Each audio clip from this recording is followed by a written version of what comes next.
सभी प्रेमी जनों को जय श्री परमानंद। जब से मनुष्य इस धरती पर आया है, अनेक प्रश्न उसके मन में उठते रहे हैं, जैसे वह कौन है, किसने उसे बनाया है, उसका यहाँ आना एक स्वाभाविक क्रिया है या उसको बनाने वाला कोई और है। यदि उसको बनाने वाला कोई और है तो इसके पीछे उद्देश्य क्या है। इन्हीं सभी प्रश्नों को लेकर गुरु महाराज से प्रार्थना की तो यह इस चैनल के बनाने का उद्देश्य सिद्ध हुआ। आप सभी से प्रार्थना है कि स्वयं के कल्याण के लिए चैनल को सब्सक्राइब करें तथा अन्य औरों के भले के लिए शेयर अवश्य करें। जय श्री परमानंद। जय श्री परमानंद। गुरु महाराज, एक जिज्ञासु का बड़े व्यथित मन से प्रश्न आया है। उसका कहना है कि भविष्य में उससे जो गलतियां हुई हैं, अक्सर वो उन्हें लेकर परेशान रहता है और भविष्य में आने वाली चुनौतियों को लेकर कई बार वो रात को सो भी नहीं पाता। अब वो यह जानना चाहता है कि वो ऐसा क्या करे कि उसका जीवन सुखमय हो जाए और वो वर्तमान में अपने जीवन को जी पाए। मेरी प्यारी प्यारी आत्माओं, आज के जो जिज्ञासु का जो प्रश्न है, जो मेरी समझ में आया, उनका जो पूछने का तात्पर्य है कि वो वर्तमान में कैसे जिंदा रहें। उनका जो पीछे वाला किया हुआ कृत्य उन्हें भय दे रहा है और आगे आने वाली जो कठिनाइयां हैं उन्हें सोच सोच कर वो परेशान हो रहे हैं। तो सभी संतों ने एक ही बात कही है कि न भूतो न भविष्य, न हमें भूत में जिंदा रहना चाहिए न भविष्य में जिंदा रहना चाहिए। भूत में जो हो गया है वो आपके हाथ में नहीं है और भविष्य में जो होने वाला वो भी आपके हाथ में नहीं है। तुलसीदास जी एक चौपाई बोलते हैं, बहुत अच्छी चौपाई है कि मुर्दा को प्रभु देत है कपड़ा काठी आग, जिंदा नर चिंता करे ताके खोटे भाग। मुर्दा को प्रभु देत है कपड़ा काठी आग, जिंदा नर चिंता करे ताके खोटे भाग। तो बंधुओं, चिंता करने की जरूरत नहीं, आपको सिर्फ एक काम करने की जरूरत है कि आप किसी संत के पास चले जाएं, किसी संत की शरण में जाकर के और संत के पास जाकर के आप उनसे ज्ञान प्राप्त करें और वो जो ज्ञान देंगे वो वर्तमान का ज्ञान देंगे। जो भूत का भय जो आपको सता रहा है, जो आपसे जो गलतियां हुई हैं उनको वो खत्म कर देंगे, उसको जला देंगे वो, और भविष्य में आने वाली जो कठिनाइयां हैं उनको खत्म कर देंगे। जैसे अभी मैंने तुलसीदास जी की बात कही कि मुर्दा को प्रभु देते हैं। जो मुर्दा को भी दे रहा है, जिंदा की बात नहीं हो रही, जो मुर्दे की बात हो रही है। मुर्दा को प्रभु देते हैं, वो परमेश्वर मुर्दा को भी देता है। क्या दे रहा है? कपड़ा काठी आग। कपड़ा कफन, काठी लकड़ और आग। मुर्दा को प्रभु देते है कपड़ा काठी आग, और जिंदा नर चिंता करे ताके खोटे भाग। क्यों? वो इसलिए कि हम परमेश्वर पर विश्वास नहीं करते, उस मालिक पे विश्वास नहीं करते। हमारे जीवन में भटकाव है, हम स्वतः कर्ता बन गए हैं, और जब व्यक्ति कर्ता बन जाता है तो उसकी गति इसी प्रकार की हो जाती है। वो हताश, उदास, निराश, उसके मन की चंचलता समाप्त नहीं होती है। हमेशा उदास बना रहेगा, हताश बना रहेगा, निराश बना रहेगा। और जैसे ही किसी संत के शरण में जाकर के वो शरणागति कर लेता है, तो जो यभी अभी मैंने कहा कि मुर्दा को प्रभु देते कपड़ा काठी आग, जिंदा नर चिंता करे। हम तो जिंदा हैं, फिर हम चिंता क्यों कर रहे हैं? जब परमेश्वर ने हमें गर्भ के अंदर दिया, हम 9 महीने गर्भ में थे, मां के गर्भ में थे, 9 महीने पोलोथीन में पैक थे, मुंह से कुछ नहीं ले सकते थे, तो उस मालिक ने हमें नाभि के माध्यम से दिया। हमारी मां जो जिस व्यंजन का सेवन करती थी, जिस भोजन को लेती थी, चाहे वो कसैला हो, चाहे वो मीठा हो, चाहे वो कड़वा हो, उससे जो रस प्राप्त होता था, वह रस नाभि के माध्यम से हमारे अंदर पहुंच जाता था। तो क्यों हम चिंता कर रहे हैं? आज तो हमारे हाथ खुले, पैर खुले, जब वो गर्भ के अंदर दे सकता है,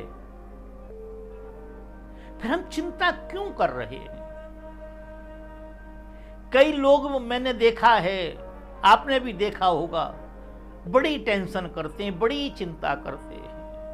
हम प्रकृति का दोहन कर रहे हैं, हम प्रकृति का खिलवाड़ कर रहे हैं, प्रकृति के साथ खिलवाड़ कर रहे हैं।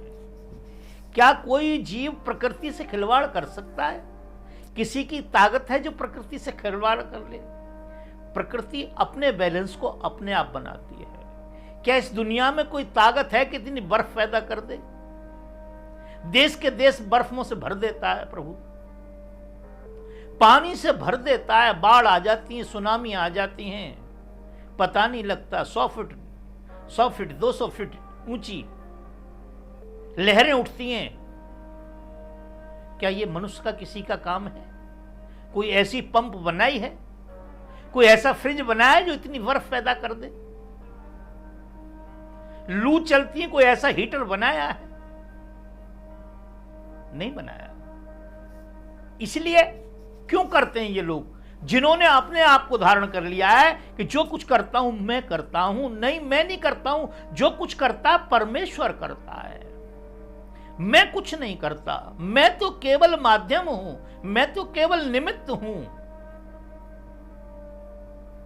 करण करावन आपो आप, मानुष के नहीं कुछ भी हाथ। नानक जी कहते हैं, करण करावन आपो आप, मानुष के नहीं कुछ भी हाथ। मनुष्य के कुछ भी हाथ में नहीं है। आप वर्तमान में तभी जिंदा रह पाएंगे जब किसी संत की शरण में जाएंगे। संत क्या करते हैं? वर्तमान में जिंदा रहने की हमें शिक्षा देते हैं। जो पीछे हो गया वो हमारे हाथ में नहीं था, हमारे हाथ में नहीं था। ये बात सत्य है, हाथ में नहीं था। जो होना था वही हुआ है, और आगे भी जो होने को है वही होगा। क्या इस दुनिया में कोई दुखी रहना चाहता है? क्या दुखी नहीं है इस दुनिया में? दुखिया खत्म हो गए। क्या कोई किसी की गुलामी करना चाहता है? क्या गुलाम खत्म हो गए? क्या कोई बीमार रहना चाहता है? क्या बीमार खत्म हो गए? क्या कोई किसी का कर्जदार रहना चाहता है? कर्जदार खत्म हो गए। क्या कोई छोटी नौकरी करना चाहता है? क्या कोई बड़ी नौकरी नहीं करना चाहता? बड़ी बड़ी मिलों के, बड़े बड़े फैक्ट्रियों का मालिक नहीं बनना चाहता? कोई ऐसा है जो नहीं बनना चाहता? कौन ऐसा है जो कहता है मैं प्राइम मिनिस्टर नहीं बनना चाहता? क्या सब प्राइम मिनिस्टर बन गए? सब बड़े बड़े मिलों के मालिक बन गए? बड़ी बड़ी फैक्ट्रियों के मालिक बन गए? नहीं बने। क्यों नहीं बने? उनकी किस्मत में नहीं है। किस्मत हमारे हाथ में नहीं है। किस्मत परमात्मा बनाता, परमेश्वर बनाता है। आज के किए हुए कर्मों को परमेश्वर देख के कल के प्रारब्ध का निर्माण करता है। आज हमने जैसा किया है, अच्छा किया है, बुरा किया है, उसका पुरस्कार देगा। अच्छा किया है तो पुरस्कार देगा, और अगर हमने बुरा किया तो उसका पनिशमेंट देगा। और पनिशमेंट देगा, क्या पनिशमेंट देगा? बुरा हमने किया है तो बुरे घर में जन्म दे देगा, जहां 24 घंटे कलेश होगा, घर में झगड़े होंगे, शराबी कबाबी इकट्ठे हो जाएंगे, आपका जन्म वहां हो जाएगा। पैदा होते ही आपके माता पिता मर जाएंगे, खत्म हो जाएंगे, चल बसेंगे। और पुरस्कार देगा, किसी सेठ साहूकार के घर में जन्म दे देगा, किसी राजा महाराजा के घर में जन्म दे देगा, किसी फैक्ट्री मालिक के यहां जन्म दे देगा। अरबों में आपका जन्म हो जाएगा, सैकड़ों में आपका जन्म हो जाएगा। जिनके टॉयलेट के जो पोर्ट हैं वो भी सोने के बने हुए हैं। ये पुरस्कार होगा, क्योंकि ये परमेश्वर के हाथ में है। कल क्या होना ये भी वो जानता है। कल क्या आपसे काम लेना था, उसने वही काम लिया है। आप परेशान न हो, आप आज जिंदा रहें, आज में जिंदा रहें। आज क्या है आपके सामने, क्या करना है आपने, केवल इस बात में जिंदा रहें। परमेश्वर को समर्पण कर दें। आप क्या करें? परमेश्वर को समर्पण कर दें। आप यह बात विचार करें कि मैं बारंबार जन्मता हूं, मरता हूं, जन्मता हूं, मरता हूं, क्यों? कौन है आखिर वो जो जन्मता है, मरता है? नहीं, ऐसा नहीं। एक गांव में एक भक्त रहा करते थे। वह भक्त बड़े संतोषी थे। जो भक्त होते हैं बड़े संतोषी होते हैं। तो वो भक्त, एक बच्चे का जन्म हुआ। जब उन भक्त के यहां एक बच्चे का जन्म हुआ और जन्म के समय पे, प्रसव के समय पे उनकी पत्नी चल बसी, उनका स्वर्गवास हो गया। जब स्वर्गवास हो गया तो उन्होंने विचार किया कि ये जंग यहां ग्रस्त में रहकर मैं क्या करूंगा, क्योंकि यहां तरह तरह के लोग हैं, तरह तरह की बोली भाषाएं, पता नहीं लोग क्या क्या कहेंगे। उस छोटे से बच्चे को लेकर के और एक गाय को लेकर के वो कहीं जंगल में चले गए। जंगल में चले गए, काफी दूर जाकर के वहीं रहते हैं, वहीं सब कुछ अपना काम करते हैं। कालांतर में जो कुछ हुआ था वो याद नहीं करते हैं, वो वर्तमान में रहते हैं। कुछ समय के बाद वो गाय शरीर पूरा कर जाती है, बच्चा बड़ा हो जाता है, जवान हो जाता है। तो भक्त क्या करते हैं कि जाते हैं किसी गांव में, किसी बस्ती में जाते हैं, भिक्षा करके लेके आते हैं। और भिक्षा करके जब लेके आते हैं तो बच्चे को भी खिलाते हैं, खुद भी खाते हैं, बड़े आनंद से रहते हैं। एक दिन क्या हुआ कि किसी पहाड़ी की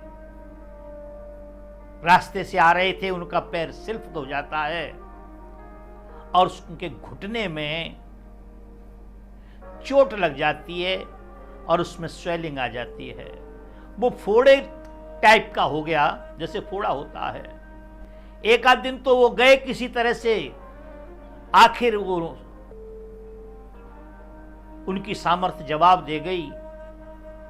एक दिन एक बच्चे से कहने लगे, उससे लड़के से, कि बेटा मैं तो असमर्थ हो चुका हूं और कल भी भिक्षा लेने में नहीं गया, परसों भी नहीं गया, आखिर भिक्षा करने नहीं जाएंगे तो फिर कैसे गुजारा होगा, और भूखे नहीं रह सकते हम लोग। तो उसने पूछा क्यों, क्या बात है? बोले मेरे पैर में फोड़ा हो गया। समझाया उसको, मैं पहाड़ से गिर गया तो गया ही नहीं था कहीं। तो उन्होंने बताया कि मेरा फोड़ा हो गया पैर में, दिखाया। तो एक काम कर, भिक्षा लेके आ जा।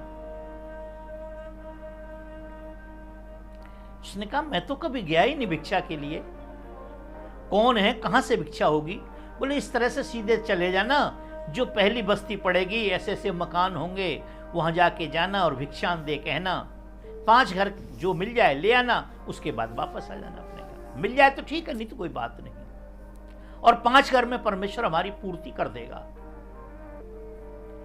उसने कही पिताजी मैंने तो कुछ देखा नहीं भाला नहीं, क्या कहना कैसे है। उन्होंने कहा कि ऐसे ऐसे बता दिया, कोई इस टाइप का मिले जिसके बाल सफेद हों तो उसे बाबा कहना, जिसके बाल काले हों उसे भाई कह देना, इस तरह से मिले तो उससे मां कहना, इस तरह से मिले तो उसे बेटी कहना, बहन कहना। समझा के भेज दिया। बच्चा एक पात्र लेके चला गया और जाकर के वो एक बस्ती में पहुंच जाता है और पहले घर पे जाके भिक्षान दे के आवाज लगाता है तो एक नौजवान बेटी भिक्षा लेके आती है। और जैसे भिक्षा लेके आती है, वो बच्चा था, उसे ज्ञान नहीं था इस बात का, और कहने लगा आपको तो बड़ी पीड़ा हो रही है, आपको तो बड़ा कष्ट हो रहा होगा। उसने पूछा क्यों, मुझे क्यों कष्ट होगा। उसने कहा मेरे जो पिताजी हैं उनके पैर में एक फोड़ा हो गया है, उस पीड़ा से, उस फोड़े की पीड़ा से वो चल नहीं पा रहे, करहा रहे हैं, रात को नींद नहीं आ रही, और आपके तो दो दो फोड़े हैं। वो लड़की समझ गई, उसने हल्ला कर दिया। अंदर से मां निकल के आई। मां ने कहा क्या बात है बेटा। बोले ये जो भिक्षुक है ये तो बड़ा बदतमीज है, ये ऐसे ऐसे बोल रहा है। बुढ़िया समझदार थी, वो माता समझदार थी। उसने की बेटा ये फोड़ा नहीं है। अच्छा ये फोड़ा नहीं है, मेरे पिताजी के तो पैर में ऐसा फोड़ा हो गया है और उस फोड़े की वजह से उनके साथ ये प्रॉब्लम हो रही है, वो तो करहा रहे हैं, रात को नींद नहीं आती है, बहुत परेशानी है। उन्होंने कि बेटा ये फोड़ा नहीं है। बोले क्या है मां ये। बोले जब बच्चे का जन्म होता है तो परमेश्वर ने उस बच्चे के साथ उसका आहार भेजा है। ये आहार है, इसमें से दूध निकलता है। दूध निकलता है, क्यों निकलता है। बोले इसलिए निकलता है कि बच्चे के दांत नहीं होते हैं, इसलिए जैसे बच्चे का जन्म होता है मां के आंचल में दूध आ जाता है और उस दूध से वो जिंदा रहता है। बच्चे को ज्ञान हो गया। भिक्षा नहीं ली, वापस लिया, वो पात्र फेंक दिया। और रास्ते में बस यही बात कि परमेश्वर ने जब जन्म से पहले सब कुछ दे दिया है, फिर हमें चिंता करने की क्या जरूरत है। हम क्यों परेशान हैं। फिर अपने पिता ने कहा कि बेटा भिक्षा कर लाया। बोला पिताजी कर लाया। बोले क्या। उसने सारा वृत्तांत सुनाया और कहा कि पिताजी जब मालिक ने जन्म से पहले हमें सब कुछ दे दिया है, हाथ खोल दिए, पैर दे दिए, बुद्धि दे दी, विवेक दे दिया, मन दे दिया, उसके बावजूद भी यदि हमें चिंता है, उसके बावजूद भी हम मांगने जा रहे हैं, जब उसने देना होगा तो यही दे देगा, मैं नहीं लेके आया। उस बच्चे के ज्ञान से, इस दृष्टांत के माध्यम से संतों ने हमें समझाया है कि हमें वर्तमान में जिंदा रहना चाहिए। पीछे जो कर दिया वो हमारे हाथ में नहीं था, और जो कल होने वाला वो भी हमारे हाथ में नहीं। कल क्या हमारे साथ होना है ये हम नहीं जानते। पीछे क्या मालिक ने हमें करवाया है वो हमें नहीं पता।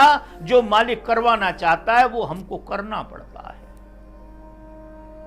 लाख कोशिश करने के बाद भी हम चाहें कि हम गरीब ना रहें तो नहीं, ऐसा नहीं होता है कि हम गरीब ना रहें, हम अमीर हो जाएं, नहीं। और जब मालिक चाहता है कि हम गरीब ना रहें, वो एक दिन में हमें अमीर बना देता है, एक दिन में गरीब बना देता है, एक दिन में अमीर बना देता है। इसलिए पिछले कर्मों का जो फल है, जब वो प्रारब्ध में परिवर्तित होता है, जब हमारे नसीब में परिवर्तित होता है, जब हमारे उसमें क्या बोलते हैं इसको, प्रारब्ध में परिवर्तित होता है, तो फिर क्या होता है, भोगना पड़ता है। इसलिए हमें क्या करना चाहिए, हमें वर्तमान में जिंदा रहना चाहिए। परमात्मा के ऊपर सौंप दें, परमेश्वर के ऊपर सौंप दें। वो जो करेगा अच्छा करेगा, जैसा करेगा अच्छा करेगा, जब करेगा अच्छा करेगा। आप चिंतित ना हो, ना उदास हो, ना हताश हो, ना निराश हो। और जब आप ये बात मान लेंगे, पर मानेंगे कब? जब आप किसी संत की शरण में चले जाएंगे। मगर यहां एक भेद है, ये हमारा दुर्भाग्य हो गया है कि अब हम संत नहीं दिखाई देते। हमें संतों का भी व्यापार हो गया है, संत भी व्यापारी हो गए, संत भी व्यापार करने लगे हैं। वो इस बात को नहीं बताते कि परमेश्वर जो करता है वो सच ठीक होता है, और जब होता है तब ठीक होता है, आज ही ठीक नहीं होता। वो भी हमें कहीं ना कहीं घुमा देते हैं, बहका देते हैं, फुसला देते हैं।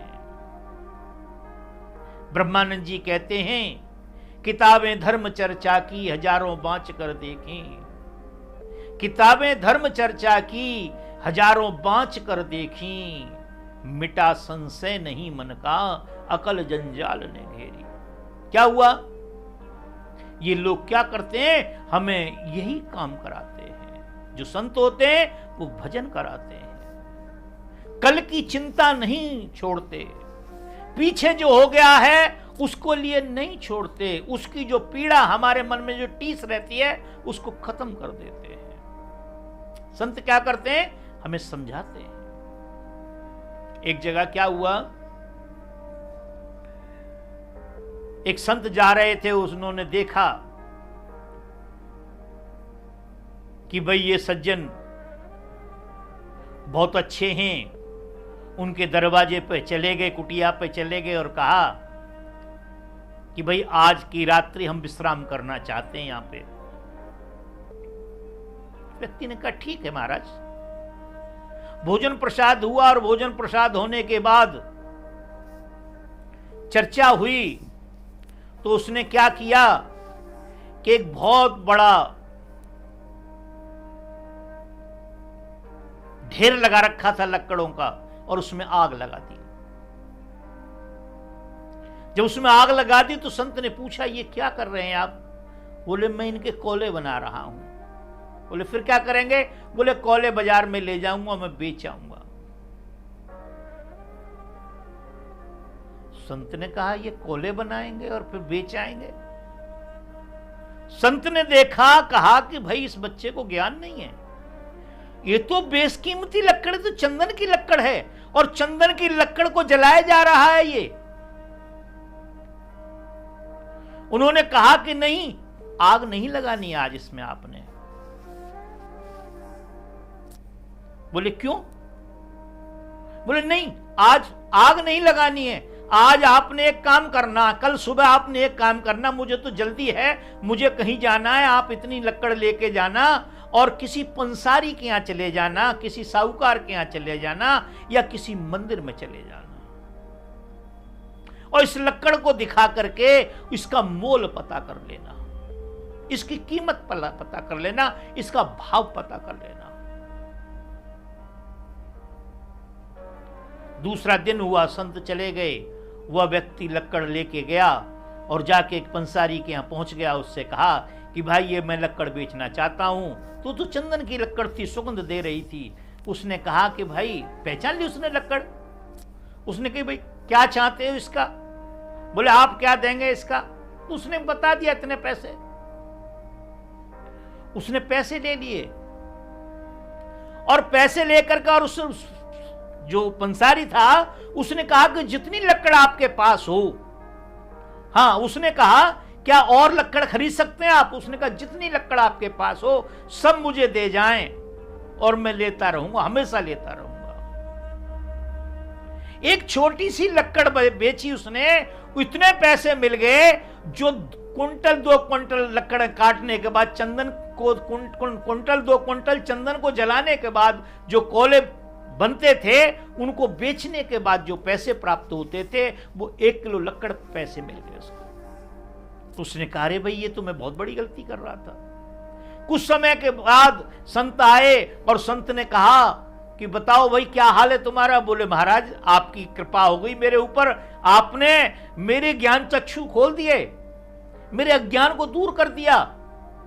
महाराज वो तो 1 किलो लक्कड़ में उसने इतने पैसे दे दिए जो 4 क्विंटल लक्कड़ जलाने के बाद में कोले बना करके बेचता था। उसने कहा बंधु तुम्हें पहचान नहीं थी इसकी, आपको इसकी पहचान नहीं थी। ये चंदन की लक्कड़ थी, जलाने की नहीं है, ये मस्तिष्क पर लगाने की लक्कड़ थी। मैंने आपको इशारा इसीलिए किया था। तो संत हमें इशारा करते हैं, ये मनुष्य रूपी जो चंदन है इसे कोले बना बना करके जला जला के काम की अग्नि में, क्रोध की अग्नि में, लोभ की अग्नि में, ईर्ष्या की अग्नि में जला जला के इसे नष्ट ना करें। ये चंदन का बगीचा है, ये चंदन का बाग है, इसकी पहचान करें, वर्तमान में जिंदा रहें। और जब वर्तमान में आप जिंदा रहेंगे तभी आनंद आएगा, मगर तब तक नहीं रह पाएंगे जब तक किसी संत की शरण में नहीं जाएंगे, जब तक आपको इशारा नहीं मिलेगा, जब तक आपको पहचान नहीं होगी अपनी कि आप कौन हैं, इस शरीर में रहने वाले आप कौन हैं। क्या आंख है, नाक है, कान है, पैर है, मुंह है, क्या है आप। जब तक यह पहचान नहीं होगी कि इनमें से मैं कुछ नहीं हूं, मैं एक आत्मा हूं, ना मैं करती हूं ना मैं भोगती हूं, मुझसे कोई कराता है और वही होता है, वह जो चाहता है वही होता है, मेरे करने से कुछ नहीं होता है। न हुआ न होगा, ना हुआ ना होगा। तुलसीदास जी एक बड़ी सुंदर चौपाई बोलते हैं, नार विवस नर सकल गुसाई, नार विवस नर सकल गुसाई, नाचत नर मरकट की नाई। इस माया के बसीभूत होकर के सभी लोग बंदर की तरह नाच रहे हैं। नार विवस नर सकल गुसाई, नाचत नर मरकट की नाई। बंदर की तरह जैसे कलंदर बंदर को लकड़ी के इशारे पर नचाता है, उसी प्रकार से हम नाच रहे हैं। हम समझ नहीं पा रहे हम कौन हैं, हमारी क्या वैल्यू है, क्या कीमत है, क्या हैं हम, क्या नहीं हैं। केवल इसी बात में लगे पड़े हैं, कल हमने ये किया, उसके साथ ये कर दिया, उसके साथ ये कर दिया, उसके साथ ये कर दिया, और कल क्या होने वाला है, कल ऐसा होगा। कल तो आने दो, कल अच्छा होगा, कल अच्छा होगा। क्योंकि आज यदि हमने अच्छा किया है, आज यदि हमने अच्छा किया है तो कल अच्छा होगा। आज फल अच्छा बोया है तो कल फल का जो फल होगा वो बहुत अच्छा होगा। अगर आज हमने कोई बीज सही नहीं बोया तो फिर हम कामना कैसे करें। करनी करे तो क्यों करे, क्यों करके पछताए। करनी करे तो क्यों करे, क्यों करके पछताए। और बोए पेड़ बबूल के तो फिर आम कहां से आए। आज जो हमने किया है उसका रिजल्ट कल आएगा। आज अच्छा करें, आज भजन सुमिरन करें, आज परमेश्वर की शरण में चले जाएं, किसी संत की शरण में चले जाएं, संत से ज्ञान को प्राप्त करें। संत ने जैसा बताया है, जैसा आपको उससे कहा है, आप अपने जीवन को वैसे चलाएं। मैं आपको सत्य बता रहा हूं, आपके जीवन में आनंद आ जाएगा, उस परम आनंद की प्राप्ति हो जाएगी आपको, जिसे पाने के बाद कभी भी निराशा आपको नहीं घेरेगी, कभी कामना और वासना भी आपका पीछा नहीं करेगी। इस दुनिया के दुख आपको दुखी नहीं कर पाएंगे। क्यों कि दुनिया के जो दुख हैं